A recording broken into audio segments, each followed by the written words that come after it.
today's Sailor Piece video, I got something special for the people that are hitting max level and like feel really stuck and don't know where to go. I'm going to be helping and dedicating this video all to you. Now, I appreciate all the support on the last videos and everyone coming to the Discord, being really friendly and stuff like that. So I'm going to be doing a 5,000 clan reroll giveaway very soon. So make sure to go down to the description, join the Discord, and enter in that giveaway. All right, so hopping straight into this, like I'm going to go over like what you guys need. So you're going to come over to your stats, okay? I'm guessing a lot of you have a melee and sword by now. If you guys don't have a melee and sword, I have other videos based on like what good melee builds there are and like swords to use. I also got a video like early, mid, and late game, the best builds for that. So you guys can go check that out. But whenever it comes to like race, traits, and runes and clans, I'm going to explain that right now. Now, there's only two races that you're going to actually be looking at, and that's Warlord and Sword Bless. Now, Warlord and Sword Bless are melee and sword races. Warlord is for melee, Sword Bless is for sword. Anything other than that, you don't really need, other than Kitsune. So Sword Bless, Kitsune, and I have Warlord on right now. That's why it's not in here. But yeah, you're going to store these three because they're the best. So Kitsune is for luck, Warlord is for melees, and Sword Bless is for sword. Now, the stats are pretty amazing. They're giving 85% max HP, 22% melee damage, 80% damage on top of that melee damage, damage reduction and lifesteal, that's for Warlord. Now, Kitsune is giving a 25% luck multiplier, which is really helpful for grinding the game, especially the people that just hit max level and you really need a lot of mats. Mats stand for materials, so if you hear me say mats, that's materials. Now, moving on to the next thing, and that's accessories. Now, accessories are a bit of a hassle, okay? And the reason I say that, that's for like people that just hit level 13,000. It might be a little hard for you guys to get accessories, but accessories are found at Boss Island. So after you come over to Boss Island and you spawn a boss, for example, they can drop their accessories. So let's just say Moonslayer. Kokushibo was just added to the game, and he drops the best accessory in the game, which is called the Moon Outfit. It has a 3% drop chance, and but you do see his HP. He has 1.2 billion HP. Now, a lot of you aren't able to kill Kokushibo on your own. So the best recommendation I have for this, you can't really just do it. I mean, you can, but like it takes a second, you know, but if you guys want to do it quickly and really get the outfit really fast or the accessory, join the Discord down below. Not only do I do giveaways there, but I have an amazing community that always helps people out with these bosses. Yeah, you come over here, you kill the boss. See, I already got 2 move felts out of that boss right there. So yeah, you just kill the boss, they drop the accessories, and this is what the accessory looks like. It's called Moon Outfit. Now, after you obtain these accessories, I hate to say it, but you don't need one. You need like 25. And you may be like, 25 what? You need 25 of the accessories.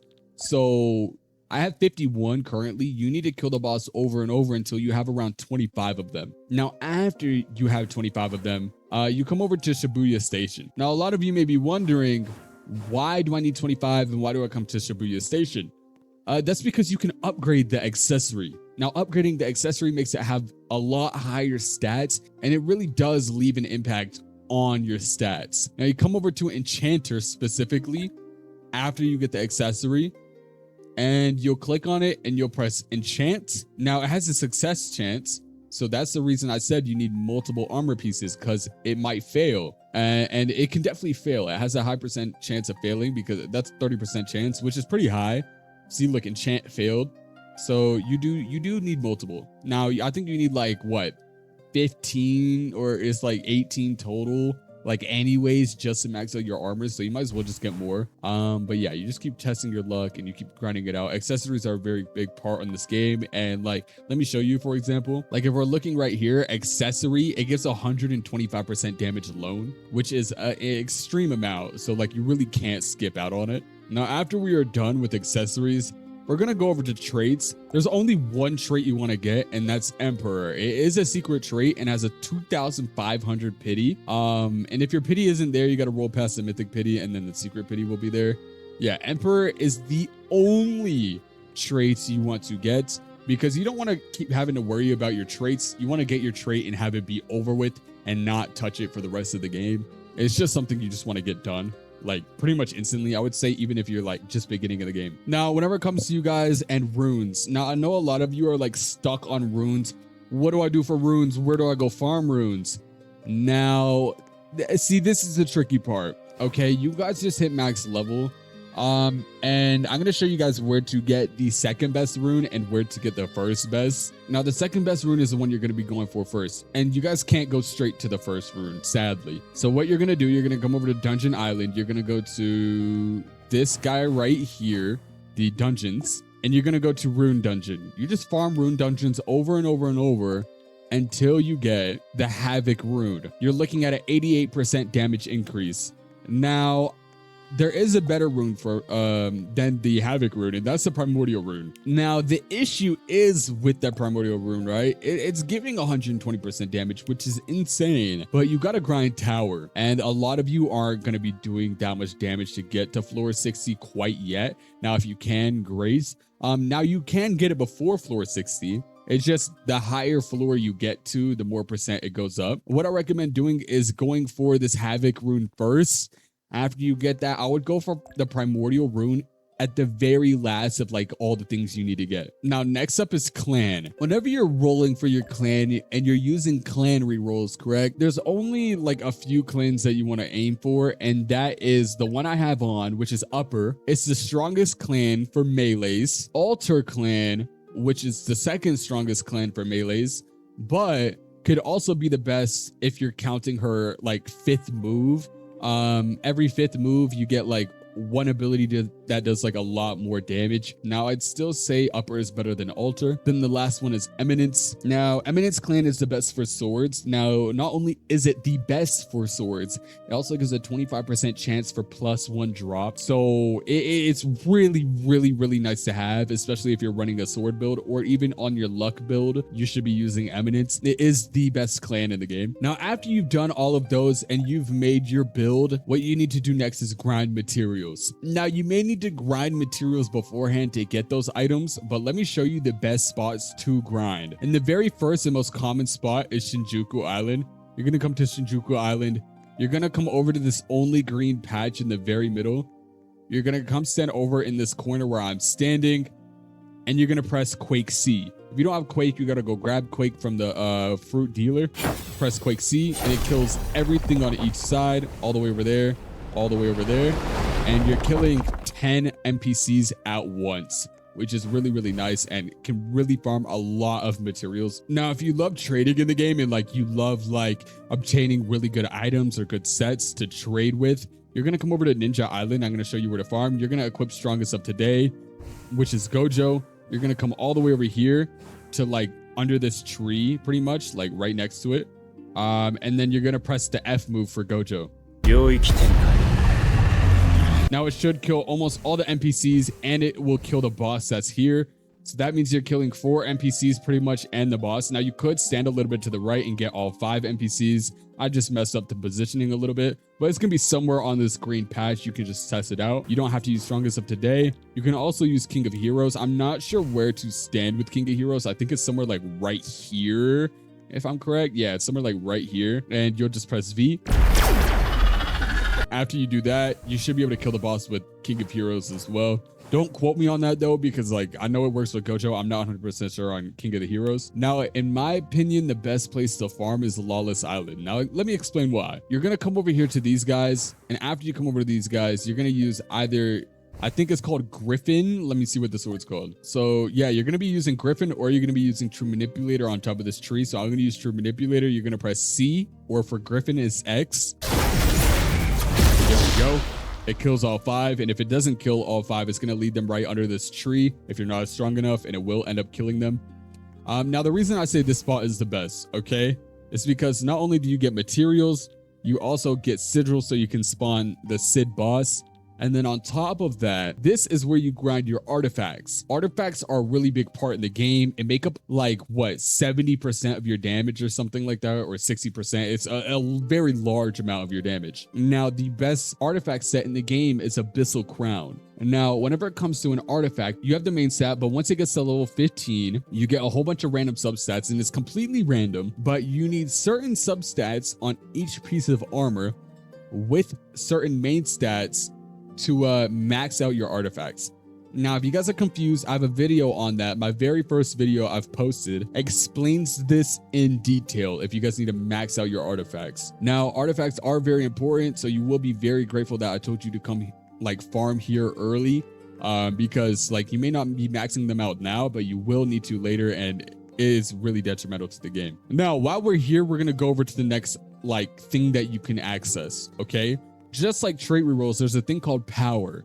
Now, it doesn't pop up in your stats, which power is fruit, by the way, but not this type of power. This type of power is kind of like a trait. Okay, you get power shards from killing any NPC, and rolling these power shards, you can get a whole bunch of extra stats. So for me, I have Colossus, because Colossus is the best for me because I'm at the very end stage of the game. Curse Brand is the best for early, mid, and late game, but not end game. Now, Curse Brand is going to help you out a lot, giving you a 30% damage increase if you're lucky enough.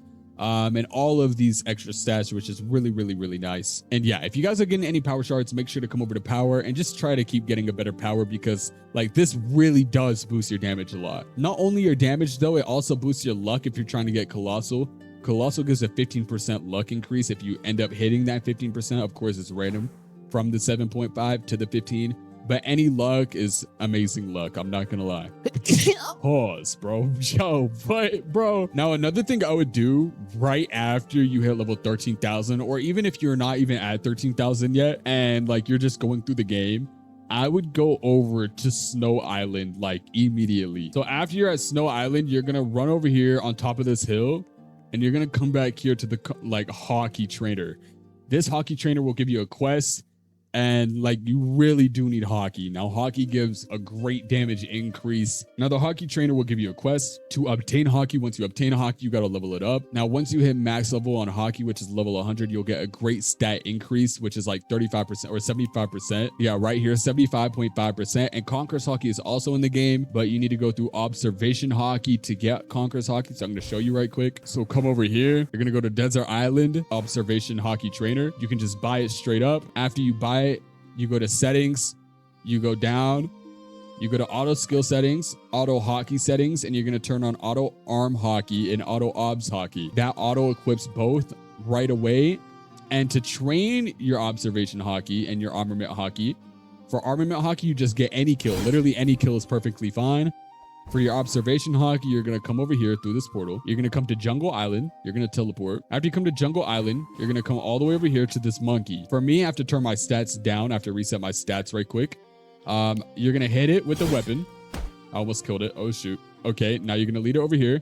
And you come in. You're just going to come sit in this water hole. You're just going to let it hit you. You see it going down on the left? Just keep letting it hit you, bro. You're just going to get beat up by a monkey for the next like hour or two. Literally, you're just going to go AFK. You're going to go do something. You're just going to let it hit you for the next like 30 minutes to an hour. Now, it's not popping up right now, but it will recharge and it will like reset your observation Haki in a second. After you're done farming your observation Haki and it's max level right here, which is 50, or you can just do 25. Once it's 25, you're going to come over to Shibuya Station. There's a Conq Haki trainer in the back. So you're going to come all the way to this big tower. You're going to jump on this building. You're going to jump on this building and you're just going to run around back here. The Conq Haki trainer, you're going to talk to her, do the quest. You'll get Conquer's Haki. Conquer's Haki, literally just get a kill with your Haki on. It's literally the same as grinding Haki. So you can go to Shinjuku or whatever and just kill any NPC and you'll gain like XP for both. Now, after you get the Haki, there's really only two things left for you to do. And that's grinding your cosmetics and your auras. Like your aura, you can get from aura crates. Now, these give a 15% damage increase if you get a legendary, and a 15% damage increase if you get a legendary cosmetic, with a 20% HP increase with cosmetics too. But yeah, I mean, like the epic ones are still amazing too. Any aura is amazing as long as you're getting aura crates. I will be doing an aura crate giveaway soon after this 5,000 clan reroll giveaway. I do appreciate you guys a lot and I appreciate all the support. Of course, I know a lot of you needed this guide and needed to know what to do after you hit level 13,000 or just what to do in general, because I know this game can be a little time consuming. If this video did help you out, of course, leave a like, subscribe. I am trying to hit 16,000 subscribers, so it'd be much appreciated. And I'll see you guys in the next video.